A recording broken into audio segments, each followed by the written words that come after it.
ಪ್ರಿಯ ವೀಕ್ಷಕರೇ, ಈ ವಿಡಿಯೋವನ್ನು ಮೊದಲಿನಿಂದ ಕೊನೆಯವರೆಗೂ ಸ್ಕಿಪ್ ಮಾಡದೆ ಪೂರ್ತಿಯಾಗಿ ನೋಡಿರಿ. ಹಾಗೆ ಈ ನಮ್ಮ ಚಾನೆಲ್ ಸಬ್ಸ್ಕ್ರೈಬ್ ಮಾಡಿಕೊಳ್ಳಿ. ನಾವು ನಿಮಗಾಗಿ ಮಾಡುವ ಪ್ರತಿಯೊಂದು ವಿಡಿಯೋಗಳು ನಿಮಗೆ ನೋಟಿಫಿಕೇಶನ್ ಆಗಿ ದೊರೆಯಲು ಪಕ್ಕದಲ್ಲಿ ಬರುವಂತಹ ಬೆಲ್ ಐಕಾನ್ ಕ್ಲಿಕ್ ಮಾಡಿಕೊಳ್ಳಿ. ಓಂ ಶ್ರೀ ಗುರುಭ್ಯೋ ನಮಃ. ಓಂ ನಮೋ ಕಾಳಿಕಾಯೇ ನಮಃ. ವೀಕ್ಷಕರಿಗೆಲ್ಲ ಶ್ರೀ ಅಂಬಾ ಭವಾನಿ ಜ್ಯೋತಿಷ್ಯಂ ಚಾನಲ್ಗೆ ಸ್ವಾಗತ. ಈ ದಿನ ಇಬ್ಬರು ವ್ಯಕ್ತಿಗಳನ್ನು ಬೇರ್ಪಡಿಸುವಂತಹ ಒಂದು ತಾಂತ್ರಿಕ ಉಪಾಯವನ್ನು ತಿಳಿದುಕೊಳ್ಳೋಣ. ನಾನೀಗಾಗಲೇ ಹೇಳಿದ್ದೇನೆ, ಯಾವ ಸಮಸ್ಯೆಯ ಬಗ್ಗೆ ನನಗೆ ಹೆಚ್ಚಿನ ಕರೆಗಳು ಬಂದಿರ್ತದೆ ಆ ಸಮಸ್ಯೆಗೆ ಸಂಬಂಧಿಸಿದಂತಹ ಪರಿಹಾರದ ತಾಂತ್ರಿಕ ಉಪಾಯಗಳನ್ನು ನಿಮಗೆ ತಿಳಿಸುವಂತಹ ಪ್ರಯತ್ನವನ್ನು ಮಾಡುತ್ತೇನೆಂದು ಈಗಾಗಲೇ ಹೇಳಿದ್ದೆ. ಈಗ ಈ ಮಧ್ಯಕಾಲದಲ್ಲಿ ನನಗೆ ಹೆಚ್ಚಿನ ಸಂಖ್ಯೆಯಲ್ಲಿ ಕರೆ ಮಾಡಿ ತಿಳಿಸಿರುವಂತಹ ಕರೆಗಳೆಂದರೆ, ಅದರಲ್ಲಿಯೂ ಹೆಚ್ಚಾಗಿ ಸ್ತ್ರೀಯರು ಕರೆ ಮಾಡಿ ಪತಿ ಪರಸ್ತ್ರೀಯ ವ್ಯಾಮೋಹದಲ್ಲಿದ್ದಾರೆ, ಕುಟುಂಬದಲ್ಲಿ ಸಾಕಷ್ಟು ಸಮಸ್ಯೆಗಳಾಗ್ತಾ ಇದೆ, ಹಾಗೆ ನಮ್ಮಿಬ್ಬರ ನಡುವೆ ಬಂದಿರತಕ್ಕಂತಹ ಆ ಪರಸ್ತ್ರೀ ಇರಬಹುದು, ಪರಪುರುಷನಿರಬಹುದು, ಕುಟುಂಬದಲ್ಲಿ ಒಂದು ಕುಟುಂಬವನ್ನು ಒಡೆಯುವಂತಹ ಪ್ರಯತ್ನವಿದು. ಅನೈತಿಕ ಸಂಬಂಧಗಳು, ಪತಿ ಇರಬಹುದು, ಪತ್ನಿ ಇರಬಹುದು, ಪರಪುರುಷನಿರಬಹುದು, ಪರಸ್ತ್ರೀ ಇರಬಹುದು, ಹಾಗೆ ಕೆಲವೊಂದು ಕರೆಗಳು ಯಾವ ರೀತಿ ಇದೆ ಅಂದರೆ, ಇದೇ ವಿಚಾರವಾಗಿ ಈ ವಿಚಾರದಿಂದ ದಾಂಪತ್ಯ ಜೀವನದಲ್ಲಿ ಬಹಳಷ್ಟು ಸಮಸ್ಯೆಗಳಾಗ್ತಾ ಇದೆ. ಕೆಲವೊಬ್ಬರು ಡಿವೋರ್ಸ್ಗೂ ಸಹ ಹೋಗ್ಬಿಟ್ಟಿರ್ತಾರೆ, ವಿವಾಹ ವಿಚ್ಛೇದನ ಪಡೀಲಿಕ್ಕೂ ಸಹ ಹೋಗಿರ್ತಾರೆ. ಇನ್ನು ಕೆಲವರು ಏನಾದರೂ ಮಾಡಿ ನನ್ನ ಬಾಳ ಸಂಗಾತಿ ಅಂದರೆ ಪತಿಯನ್ನು ಅಥವಾ ಪತ್ನಿಯನ್ನು ಸರಿದಾರಿಗೆ ತೆಗೆದುಕೊಂಡು ಬಂದು ನನ್ನ ಸಂಸಾರವನ್ನು ಸರಿ ಮಾಡಿಕೊಳ್ಳೋಣ ಎಂಬ ಉದ್ದೇಶದಿಂದ ಕೆಲವೊಂದು ಉಪಾಯಗಳನ್ನು ತಿಳಿಸ್ಕೊಡಿ ಎಂದು ಅನೇಕರು ಕರೆ ಮಾಡಿ ವಿಚಾರಣೆಯನ್ನು ಮಾಡಿರ್ತಾರೆ. ಈ ದಿನ ಈ ಉಪಾಯದಿಂದ ಇಬ್ಬರು ವ್ಯಕ್ತಿಗಳನ್ನು ದೂರ ಮಾಡಬಹುದು. ಆದರೆ ಭಾಳಷ್ಟು ಜನ ತಾಂತ್ರಿಕ ವಿಧಾನಗಳನ್ನು ತಿಳಿಸಿದಾಗ ಇವುಗಳನ್ನು ದುರುದ್ದೇಶಕ್ಕಾಗಿ ಬಳಸಿಕೊಳ್ಳೋರೇ ಹೆಚ್ಚಾಗಿರ್ತಾರೆ.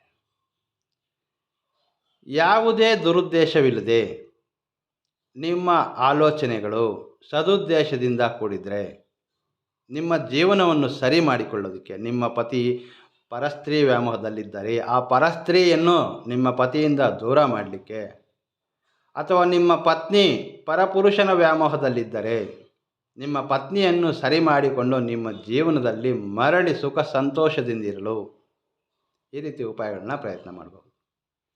ಹಾಗೆ ಅನೇಕ ದಿನಗಳಿಂದ ಇಬ್ಬರು ವ್ಯಕ್ತಿಗಳು, ನೀವು ಯಾವುದೇ ಒಂದು ರಿಲೇಷನ್ಶಿಪ್ಪಲ್ಲಿರಿ, ನೀವು ಪ್ರೇಮಿಗಳಾಗಿರಬಹುದು, ನಿಮ್ಮದು ನಿಜವಾದ ಪ್ರೀತಿಯಾಗಿ ನಿಮ್ಮ ವಿವಾಹಕ್ಕೆ ಯಾವುದಾದ್ರೂ ಮೂರನೇ ವ್ಯಕ್ತಿಯಿಂದ ಅಡಚಣೆ ಆಗ್ತಾ ಇದ್ದರೆ, ಅಥವಾ ನಿಮ್ಮಿಬ್ಬರ ಪ್ರೀತಿ ಜೀವನದಲ್ಲಿ ಬೇರೊಬ್ಬ ಯುವಕ ಅಥವಾ ಯುವತಿ ಪ್ರವೇಶವಾದ ನಂತರ ಇಬ್ಬರು ಪ್ರೇಮಿಗಳಲ್ಲಿ ಸಮಸ್ಯೆ ಆಗಿರ್ತದೆ, ಅವರು ನಿಮ್ಮನ್ನು ದೂರ ಮಾಡಿಕೊಳ್ತಕ್ಕಂತಹ ಪ್ರಯತ್ನವಾಗಿರಬಹುದು, ಅಥವಾ ಅವರು ನಿಮಗೀಗ ಸಮಯ ಕೊಡದೆ ನಿಮ್ಮನ್ನು ಅವಾಯ್ಡ್ ಮಾಡ್ತಾ ಇರ್ತಕ್ಕಂತಹ ಸಂದರ್ಭಗಳಲ್ಲಿ ನಿಮ್ಮ ಪ್ರೇಮಿಯೊಂದಿಗೆ ಬಂದಿರತಕ್ಕಂತಹ ಆ ಮೂರನೇ ವ್ಯಕ್ತಿ, ಯುವಕ ಆಗಿರಬಹುದು, ಯುವತಿಯಾಗಿರಬಹುದು, ಅವರನ್ನು ದೂರ ಮಾಡಿ ಮತ್ತೆ ನಿಮ್ಮ ಪ್ರೀತಿ ಜೀವನ ಸಂತೋಷದಿಂದ ನಡೆಯಲು ಈ ಉಪಾಯವನ್ನು ಪ್ರಯತ್ನ ಮಾಡಬಹುದು. ಭಾಳಷ್ಟು ಹೆಚ್ಚಿನ ಸಂಖ್ಯೆಯಲ್ಲಿ ಇದೇ ಸಮಸ್ಯೆಗಾಗಿ ಕರೆಗಳು ಬಂದಿರುತ್ತವೆ. ಯಾವ ಸಮಸ್ಯೆಗಾಗಿ ಹೆಚ್ಚಿನ ಕರೆಗಳು ಬರುತ್ತವೋ ಆ ಸಮಸ್ಯೆಗೆ ಸಂಬಂಧಿಸಿದ ಪರಿಹಾರವನ್ನು ನಿಮಗೆ ತೋರಿಸುವಂತಹ ಪ್ರಯತ್ನವನ್ನು ಮಾಡ್ತೇನೆ. ಇದಲ್ಲದೆ ನಿಮ್ಮ ಯಾವುದೇ ಸಮಸ್ಯೆಗಳಿದ್ದರೂ ಸಹ ನೀವು ಕೆಳಗಡೆ ಕಾಮೆಂಟ್ ಬಾಕ್ಸಲ್ಲಿ ತಿಳಿಸಿ. ಮುಂದಿನ ದಿನಗಳಲ್ಲಿ ನಿಮ್ಮ ಸಮಸ್ಯೆಗೆ ಸಂಬಂಧಿಸಿದಂತಹ ಪರಿಹಾರದ ನಾವು ಹೆಚ್ಚಾಗಿ ತಾಂತ್ರಿಕ ವಿಧಾನಗಳನ್ನೇ ಪ್ರಯತ್ನ ಮಾಡ್ತೇವೆ. ಹಾಗಾಗಿ ನಿಮ್ಮ ಸಮಸ್ಯೆಗೆ ತಂತ್ರಶಾಸ್ತ್ರಗಳಲ್ಲಿರ್ತಕ್ಕಂತಹ ಪರಿಹಾರವನ್ನು ತಿಳಿಸುವಂತಹ ಪ್ರಯತ್ನವನ್ನು ಸಹ ಮುಂದಿನ ದಿನಗಳಲ್ಲಿ ಮಾಡಿಕೊಡ್ತೇನೆ. ಇಂದಿನ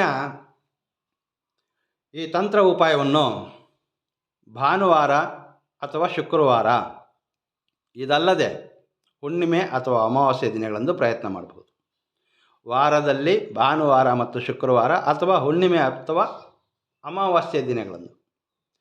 ಸಮಯ ಸೂರ್ಯಾಸ್ತವಾದ ನಂತರ ಸಂಜೆ 6:30ರಿಂದ ಮಧ್ಯರಾತ್ರಿ 12ರ ಒಳಭಾಗದಲ್ಲಿ ಈ ಒಂದು ಉಪಾಯವನ್ನು ಪ್ರಯತ್ನ ಮಾಡಬಹುದು. ಬಹಳ ಸರಳವಾದ ರೀತಿಯಲ್ಲಿ ತಿಳಿಸ್ಕೊಡ್ತೇನೆ. ವಿಡಿಯೋನ ಸ್ಕಿಪ್ ಮಾಡದೆ ಪೂರ್ತಿಯಾಗಿ ನೋಡಿ. ನಿಮಗೆ ಈ ಮಾಹಿತಿ ಇಷ್ಟವಾದರೆ ಮಾತ್ರ ವಿಡಿಯೋನ ಲೈಕ್ ಮಾಡಿ. ಹಾಗೆ ನಿಮ್ಮ ಸ್ನೇಹಿತರಲ್ಲಿ, ಬಂಧುಗಳಲ್ಲಿ ಈ ರೀತಿ ಸಮಸ್ಯೆ ಯಾರಿಗಾದರೂ ಇದ್ದಲ್ಲಿ ಅವರಿಗೆ ಈ ವಿಡಿಯೋನ ಶೇರ್ ಮಾಡಿ. ಹೊಸದಾಗಿ ನನ್ನ ಚಾನಲ್ ನೋಡ್ತಾ ಇರೋದಾದರೆ ಸಬ್ಸ್ಕ್ರೈಬ್ ಮಾಡ್ಕೊಳ್ಳಿ. ಇದರಿಂದ ನಾನು ಮುಂದಿನ ದಿನಗಳಲ್ಲಿ ಮಾಡ್ತಕ್ಕಂತಹ ಪ್ರತಿಯೊಂದು ವಿಡಿಯೋಗಳ ನೋಟಿಫಿಕೇಷನ್ ನಿಮ್ಮ ಮೊಬೈಲ್ಗೆ ಅಥವಾ ನಿಮ್ಮ ದೂರವಾಣಿಗೆ ಸಿಗುತ್ತೆ. ಇದು ಸಂಪೂರ್ಣ ಉಚಿತ. ಈಗ ಈ ಉಪಾಯವನ್ನು ಮಾಡಲಿಕ್ಕೆ ನಮಗೆ ಬೇಕಾಗಿರ್ತಕ್ಕಂತಹ ವಸ್ತುಗಳೆಂದರೆ, ಒಂದು ಹಳದಿ ಬಣ್ಣದಿಂದ ಕೂಡಿರ್ತಕ್ಕಂತಹ ವಸ್ತ್ರ, ಒಂದು ಲಿಂಬೆಹಣ್ಣು, ತಾಮ್ರದ ಮೊಳೆಗಳು, ಹಾಗೆ ಈ ರೀತಿ ಚಿಕ್ಕದಾಗಿರ್ತಕ್ಕಂತಹ ಬಳೆಗಳು 5 ಸಂಖ್ಯೆಯಲ್ಲಿ ಬೇಕಾಗಿರ್ತದೆ. ಇದನ್ನು ನಾವು ಗೌರಿ ಬಳೆ ಎಂದು ಕರೆಯುತ್ತೇವೆ. 5 ಸಂಖ್ಯೆಯಲ್ಲಿ ಈ ರೀತಿಯ ಬಳೆಗಳು ಬೇಕಾಗಿರ್ತದೆ. ಯಾರ ಸಹಾಯವೂ ಇಲ್ಲದೆ ಈ ಒಂದು ಉಪಾಯವನ್ನು ನೀವೇ ಪ್ರಯತ್ನ ಮಾಡಬಹುದು. ಮೊದಲಿಗೆ ಒಂದು ಲಿಂಬೆಹಣ್ಣನ್ನು ತೆಗೆದುಕೊಳ್ಳಿ. ಲಿಂಬೆಹಣ್ಣನ್ನು ಬಳಸುವಾಗ ಇವುಗಳ ಮೇಲೆ ಯಾವುದೇ ರೀತಿಯ ಕಪ್ಪು ಮಚ್ಚೆಗಳಿರಬಾರ್ದು. ಸ್ಪಷ್ಟವಾಗಿ ಹಳದಿ ಬಣ್ಣದಿಂದ ಕೂಡಿರ್ತಕ್ಕಂತಹ ಲಿಂಬೆಹಣ್ಣನ್ನು ತಂತ್ರ ವಿಧಾನಗಳಿಗೆ ಬಳಸಬೇಕಾಗಿರ್ತದೆ. ನೋಡಿ, ಈ ರೀತಿ ನೀಟಾಗಿರ್ತಕ್ಕಂತಹ ಲಿಂಬೆಹಣ್ಣನ್ನು ತೆಗೆದುಕೊಳ್ಳಿ. ಲಿಂಬೆಹಣ್ಣಿನ ಮುಂಭಾಗದಲ್ಲಿ ಕ್ರೀಮ್ ಎಂಬ ಬೀಜಾಕ್ಷರವನ್ನು ಬರೆಯಿರಿ. ಕ್ರೀಮ್ ಎಂಬ ಬೀಜಾಕ್ಷರ ನಾನು ನಿಮಗೆ ಬಿಳಿಯ ಹಾಳೆಯ ಮೇಲೆ ಬರೆದು ತೋರಿಸ್ತೇನೆ. ಮತ್ತೆ ಒಂದು ಮಾರ್ಕರ್ ತೆಗೆದುಕೊಳ್ಳಿ, ಕ್ರೀಮ್ ಎಂಬ ಬೀಜಾಕ್ಷರವನ್ನು ಬರೆಯಿರಿ. ಲಿಂಬೆಹಣ್ಣಿನ ಮೇಲ್ಭಾಗದಲ್ಲಿ ಕ್ರೀಮ್ ಎಂಬ ಬೀಜಾಕ್ಷರವನ್ನು ಬರೆದು ಲಿಂಬೆಹಣ್ಣಿನ ಹಿಂಬದಿಯಲ್ಲಿ ನಿಮ್ಮ ಜೀವನದಲ್ಲಿ ಸಮಸ್ಯೆ ತಂದುಕೊಟ್ಟಂತಹ ಆ 3ನೇ ವ್ಯಕ್ತಿಯ ಹೆಸರನ್ನು ಲಿಂಬೆಹಣ್ಣಿನ ಹಿಂಬದಿಯಲ್ಲಿ ಬರೆಯಿರಿ. ಈ ರೀತಿ ಒಂದು ಮಾರ್ಕರ್ ತೆಗೆದುಕೊಳ್ಳಿ, ಲಿಂಬೆಹಣ್ಣಿನ ಮುಂಬದಿಯಲ್ಲಿ ಕ್ರೀಮ್ ಎಂಬ ಬೀಜಾಕ್ಷರ, ನಂತರ ಆ 3ನೇ ವ್ಯಕ್ತಿಯ ಹೆಸರು. ಯಾವ ವ್ಯಕ್ತಿಯನ್ನಾದರೆ ನೀವು ನಿಮ್ಮ ಜೀವನದಿಂದ ದೂರ ಮಾಡಬೇಕು ಅಂತ ಬಯಸ್ತಿದ್ದೀರಿ, ಆ ವ್ಯಕ್ತಿಯ ಹೆಸರನ್ನು ಲಿಂಬೆಹಣ್ಣಿನ ಹಿಂಬದಿಯಲ್ಲಿ ಬರೆದಿಟ್ಕೊಳ್ಳಿ. ತುಂಬ ಸರಳವಾಗಿರ್ತದೆ. ಲಿಂಬೆಹಣ್ಣಿನ ಮೇಲೆ ಬರೆದಿರ್ತಕ್ಕಂತಹ ಬೀಜಾಕ್ಷರ ನಿಮಗೆ ತಿಳಿಯಲು ನಾನೀಗ ಬಿಳಿಯ ಹಾಳೆಯ ಮೇಲೆ ಬೀಜಾಕ್ಷರವನ್ನು ಬರೆದು ತೋರಿಸ್ತಾ ಇದ್ದೇನೆ. ಈ ರೀತಿ ಕ್ರೀಮ್ ಎಂಬ ಬೀಜಾಕ್ಷರವನ್ನು ಲಿಂಬೆಹಣ್ಣಿನ ಮುಂಭಾಗದಲ್ಲಿ ಬರೀಬೇಕು. ನಂತರ ಲಿಂಬೆಹಣ್ಣಿನ ಹಿಂಬದಿಯಲ್ಲಿ ನಿಮ್ಮ ಜೀವನದಲ್ಲಿ ಬಂದಿರತಕ್ಕಂತಹ ಆ 3ನೇ ವ್ಯಕ್ತಿಯ ಹೆಸರನ್ನು ನೀವು ಲಿಂಬೆಹಣ್ಣಿನ ಹಿಂಬದಿಯಲ್ಲಿ ಬರೆದಿರಬೇಕು. ತುಂಬ ಸರಳವಾಗಿರ್ತಕ್ಕಂತಹ ಉಪಾಯವನ್ನು ತೋರಿಸ್ತಾ ಇದ್ದೇನೆ. ನಂತರ ಈ ಲಿಂಬೆಹಣ್ಣಿಗೆ ನೋಡಿ, ಈ ರೀತಿ ಮೊಳೆಗಳು ನಿಮಗೆ ಪೂಜಾ ಸ್ಟೋರಲ್ಲಿ ಸಿಗುತ್ತೆ. ತಾಮ್ರದ ಮೊಳೆಗಳು ನಮಗಿಲ್ಲಿ 11 ಸಂಖ್ಯೆಯಲ್ಲಿ ಬೇಕಾಗಿರ್ತದೆ. ಲಿಂಬೆಹಣ್ಣಿನ ಸುತ್ತಲೂ ನೀವು ಈ ರೀತಿ 11 ಮೊಳೆಗಳನ್ನು ಕುಚ್ಚಬೇಕಾಗಿರ್ತದೆ. ಲಿಂಬೆಹಣ್ಣಿಗೆ ಬಹಳ ಅದ್ಭುತವಾಗಿರ್ತಕ್ಕಂತಹ ಉಪಾಯ, ಶೀಘ್ರವಾಗಿ ನಿಮಗೆ ಲಾಭ ಕೊಡ್ತಕ್ಕಂತಹ ಉಪಾಯ ಅಂತ ಹೇಳಬಹುದು. 11 ಮೊಳೆಗಳು, ತಾಮ್ರದ ಮೊಳೆಗಳು ತೆಗೆದುಕೊಳ್ಬೇಕು. ಈ ರೀತಿ ಮೊಳೆಗಳು ನಿಮಗೆ ಪೂಜಾ ಸ್ಟೋರಲ್ಲಿ ತುಂಬ ಸುಲಭವಾಗಿ ಸಿಗುತ್ತವೆ. 11 ಮೊಳೆಗಳನ್ನು ನಾವೀಗ ಲಿಂಬೆಹಣ್ಣಿಗೆ ಕುಚ್ಚಬೇಕು. ಲಿಂಬೆಹಣ್ಣಿನ ಮೇಲೆ ಕ್ರೀಮ್ ಎಂಬ ಬೀಜಾಕ್ಷರ ಮತ್ತು ವ್ಯಕ್ತಿಯ ಹೆಸರನ್ನು ನಾವಿಲ್ಲಿ ಬರೆದಿದ್ದೇವೆ. ಬಹಳಷ್ಟು ಸಂಖ್ಯೆಯಲ್ಲಿ ದಾಂಪತ್ಯ ಜೀವನದಲ್ಲಿ ಈ ರೀತಿ ಸಮಸ್ಯೆ ಇದೆ. ಪತಿ ಅಥವಾ ಪತ್ನಿ ಪರಪುರುಷ ಅಥವಾ ಪರಸ್ತ್ರೀಯ ವ್ಯಾಮೋಹದಲ್ಲಿದ್ದಾಗ ನಮ್ಮ ಜೀವನದಲ್ಲಿ ಬಂದಿರತಕ್ಕಂತಹ ಆ 3ನೇ ವ್ಯಕ್ತಿಯನ್ನು ದೂರ ಮಾಡಿಕೊಳ್ಳೋದ್ರ ಬಗ್ಗೆ ಒಂದು ಉಪಾಯವನ್ನು ತಿಳಿಸ್ಕೊಡಿ ಎಂದು ಅನೇಕರು ಕರೆ ಮಾಡಿ ವಿಚಾರಣೆಯನ್ನು ಮಾಡಿದ್ರಿ. ಯಾರ ಸಹಾಯವೂ ಇಲ್ಲ. ನೀವು ಸ್ವತಃ ನಿಮ್ಮ ಕೈಯಲ್ಲೇ ಈ ಒಂದು ಉಪಾಯವನ್ನು ಪ್ರಯತ್ನ ಮಾಡಬಹುದು. ನಿಮ್ಮ ಜೀವನದಲ್ಲಿ ಬಂದಿರತಕ್ಕಂತಹ ಆ ವ್ಯಕ್ತಿ ಯಾವುದೋ ಒಂದು ವಿಚಾರವಾಗಿ ಅವರಿಬ್ಬರ ನಡುವೆ ಯಾವುದೋ ಒಂದು ಕಾರಣವೆಂಬುದು ದೊರೆಯುತ್ತೆ. ಅವರಿಬ್ಬರು ದೂರ ಆಗಲಿಕ್ಕೆ ಒಂದು ಮುಖ್ಯವಾದಂತಹ ಕಾರಣ ಅದು ತಾನಾಗೇ ಸಿಗುತ್ತೆ. ವಸ್ತ್ರವನ್ನು ತೆಗೆದುಕೊಳ್ಳಿ, ಹಳದಿ ಬಣ್ಣದಲ್ಲಿರ್ತಕ್ಕಂತಹದ್ದು. ವಸ್ತ್ರದಲ್ಲಿ ಸ್ವಲ್ಪ ಮಟ್ಟಿಗೆ ಅರಿಶಿನ ಮತ್ತು ಕುಂಕುಮವನ್ನು ಬೆರೆಸಿ, ನಂತರ ಈ ರೀತಿ ಒಂದು ಲಿಂಬೆಹಣ್ಣನ್ನು ಈ ವಸ್ತ್ರದಲ್ಲಿಡಿ. ನಾನು ಆಗಲೇ ಹೇಳಿದೆ, ಈ ರೀತಿ ಕಪ್ಪು ಬಣ್ಣದಲ್ಲಿರ್ತಕ್ಕಂತಹ ಬಳೆಗಳು ನಮಗೆ 5 ಸಂಖ್ಯೆಯಲ್ಲಿ ಬೇಕಾಗಿರ್ತದೆ. ಇವು ಸಹ ನಿಮಗೆ ಪೂಜಾ ಸ್ಟೋರಲ್ಲಿ ಸುಲಭವಾಗಿ ಸಿಗುತ್ತವೆ. ಗ್ರಂಥಿಗೆ ಅಂಗಡಿಗಳಲ್ಲಿ, ಪೂಜಾ ಸ್ಟೋರಲ್ಲಿ ಸಿಗುತ್ತವೆ. 5 ಸಂಖ್ಯೆಯಲ್ಲಿ ಬೇಕಾಗಿರ್ತವೆ ನಮಗೆ. ಗೌರಿ ಬಳೆ ಎಂದು ಕೇಳಿದರೆ ಸಾಕು. ಗೌರಿ ಬಳೆ ಎಂದು ಕರಿತೇವೆ ಇದನ್ನು ನಾವು. ನಮಗಿವು 5 ಸಂಖ್ಯೆಯಲ್ಲಿ ಬೇಕಾಗಿರುತ್ತೆ. ಕಪ್ಪು ಬಣ್ಣದ್ದೇ ಆಗಿರಬೇಕು. ಇದರಲ್ಲಿ ಹಸಿರು ಬಣ್ಣದ್ದು ಬರುತ್ತವೆ, ನಮಗದರ ಉಪಯೋಗವಿಲ್ಲ. ನಮಗೆ ಬೇಕಾಗಿರ್ತಕ್ಕಂಥದ್ದು ಕಪ್ಪು ಬಣ್ಣದಲ್ಲಿರ್ತಕ್ಕಂಥದ್ದು. ಈ ರೀತಿ 5 ಗೌರಿ ಬಳೆಯನ್ನು ಬಳಸ್ತಾ ಇದ್ದೇವೆ ನಾವು. ವಸ್ತ್ರದಲ್ಲಿ ನಿಂಬೆಹಣ್ಣಿನ ಜೊತೆಯಲ್ಲಿ ನಾವೀಗ 5 ಗೌರಿ ಬಳೆಯನ್ನು ಸೇರಿಸಿ ಕಪ್ಪು ಬಣ್ಣದಲ್ಲಿರ್ತಕ್ಕಂಥದ್ದನ್ನು ಈ ಎಲ್ಲ ವಸ್ತುಗಳನ್ನು ಸೇರಿ ಈ ಹಳದಿ ವಸ್ತ್ರದಿಂದ ಒಂದು ಗಂಟನ್ನಾಗಿ ಮಾಡಿಕೊಳ್ಳಿ. ಈ ಉಪಾಯವನ್ನು ಸ್ತ್ರೀಯರು ಪ್ರಯತ್ನಿಸಬಹುದು, ಪುರುಷರು ಪ್ರಯತ್ನಿಸಬಹುದು. ಸಮಯ ಸಂಜೆ 6:30 ನಂತರ ಮಧ್ಯರಾತ್ರಿ 12 ಒಳಗಾಗಿ ಈ ಒಂದು ಉಪಾಯವನ್ನು ಪ್ರಯತ್ನ ಮಾಡಬಹುದು. ಈ ರೀತಿ ಒಂದು ಗಂಟನ್ನಾಗಿ ಮಾಡಿಕೊಳ್ಳಿ. ಈ ಗೌರಿ ಬಳೆ ಬಹಳ ಪ್ರಮುಖವಾದಂತಹ ಪಾತ್ರ ವಹಿಸುತ್ತೆ ಈ ಒಂದು ಉಪಾಯದಲ್ಲಿ. 11 ಮೊಳೆಗಳು ನಮಗೆ ಸಾಕಾಗಿತ್ತು. ನಾನು ನಿಮಗೆ ತೋರಿಸುವ ಒಂದು ಉದ್ದೇಶದಿಂದ ಇಷ್ಟು ಮೊಳೆಗಳನ್ನು ಇಟ್ಟಿದ್ದೇನೆ. ಈಗ ಈ ಹಳದಿ ವಸ್ತ್ರವನ್ನು ಬಲಗೈಯಲ್ಲಿಡಿದು ಆ ಮೂರನೇ ವ್ಯಕ್ತಿ ನನ್ನ ಜೀವನದಿಂದ ದೂರ ಹೋಗಬೇಕು, ನನ್ನ ಪತಿ ಅಥವಾ ನನ್ನ ಪತ್ನಿಯಿಂದ ನಮ್ಮ ಜೀವನದಲ್ಲಿ ಪ್ರವೇಶ ಮಾಡಿರ್ತಕ್ಕಂತಹ ಆ ಮೂರನೇ ವ್ಯಕ್ತಿ ನಮ್ಮಿಂದ ದೂರ ಆಗಬೇಕು. ನಿಮ್ಮ ಇಷ್ಟ ದೇವತೆಯನ್ನು ಪ್ರಾರ್ಥನೆ ಮಾಡಿಕೊಳ್ಳಿ. ನಿಮ್ಮ ಸಮಸ್ಯೆಗಳನ್ನ ಹೇಳ್ಕೊಂಡು ಒಂದು ಸಂಕಲ್ಪ ಮಾಡಿಕೊಂಡು ನಂತರ ಈ ಲಿಂಬೆಹಣ್ಣನ್ನು ಬಲಗೈಯಲ್ಲಿ ಇಟ್ಕೊಳ್ಳಿ. ಓಂ ನಮೋ ಭೈರವಾಯ ನಮಃ, ಓಂ ನಮೋ ಭೈರವಾಯ ನಮಃ, ಓಂ ನಮೋ ಭೈರವಾಯ ನಮಃ. ಈ ರೀತಿ ನೀವು 58 ಬಾರಿ ಈ ಒಂದು ಮಂತ್ರವನ್ನು ಜಪಿಸಿ. ಓಂ ನಮೋ ಭೈರವಾಯ ನಮಃ.